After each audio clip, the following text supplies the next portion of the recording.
So in this video I'll be going over all the changes in Valorant's new 4.11 patch. There's not too much in this update, but that's always going to be the case every now and then. First of all, we now have the new clutch and mute settings. They've been enabled. That's a new feature where you can press a certain keybind and mute your team or mute your whole party while you're trying to clutch. You can find this setting under settings, controls, communication. And this is the same thing that was bugged a few weeks ago, where it would have the empty keybinds on the left side of your screen and you couldn't get rid of them. That's what those were for, and that's now fixed, and the thing is in game now. Other than that, it's only really bug fixes. A few of those are more noteworthy than others. For example, Jett Superdash has been nerfed. They've said fixed a bug where Jett could reach very faster than intended speeds by using tailwind in specific locations. I'm interested to see if people manage to find a workaround for this to keep Superdashes. Similarly, they've said that they fixed a bug where Yuri could use weapons earlier than intended when exiting his ultimate. There's another community bug that everyone loves that they've supposedly fixed. Again, wonder if people are going to find a workaround for that. They also said they fixed a bug where Chamber's model would still teleport if killed mid-teleport,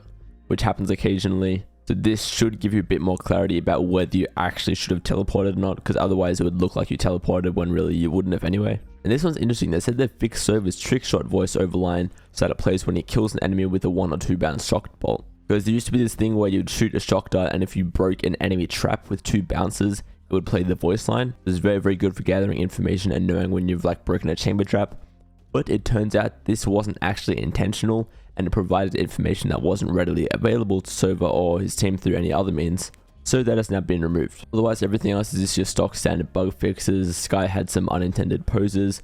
A lot of stuff going wrong with the minimap, like certain abilities randomly disappearing. Chamber's rendezvous, not appearing properly on the minimap. A few bugs with that. And apparently they've also made some more changes to Deathmatch's spawn system, where you should now consistently spawn farther from where you died and experience fewer revenge kills. That's it for this patch though. We should have the skins, or whatever skin bundle is in this update, coming out shortly. I'll do a video on that when I see it. Mind you, I don't think it's going to be too insane of a bundle considering we just had the Neptune one, but we'll wait and see.